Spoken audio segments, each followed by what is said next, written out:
বিগত সরকার ক্ষমতা থেকে যাওয়ার পর এই পর্যন্ত ৩৫৩টি কলকারখানা বন্ধ হয়ে যায়। সরকার নবম জাতীয় পে স্কেল ঘোষণা করতে যাচ্ছে।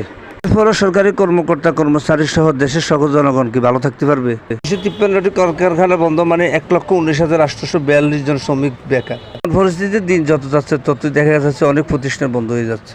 এর মধ্যে দেখা গেছে যে ইপিজেডের প্যাসিফিক গ্রুপের 8টি কারখানা অনির্দিষ্টকালের জন্য বন্ধ হয়ে গেছে। এতে ৩৫,০০০ শ্রমিক বেকার হয়ে পড়েছে। এবারে শহরের মানুষের আয় কমেছে এবং খরচ বেড়ে গেছে। অবস্থায় দেশের 18% পরিবার দরিদ্রসীমার ঝুঁকিতে আছেন। মানুষের আয়ের থেকে ব্যয় বেশি।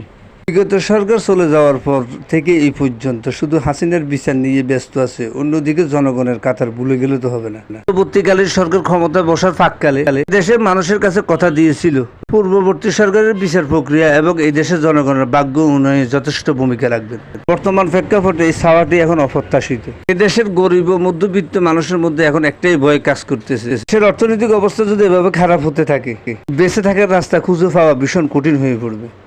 গরিব আর মধ্যবিত্ত যদি ভালো না থাকে তাহলে সেই দেশ কখনো ভালো থাকে না। এই উপদেষ্টা পরিষদেরও একদিন এই অবস্থানের পরিবর্তন বুঝতে হবে এই দেশের জনগণ কি চায়।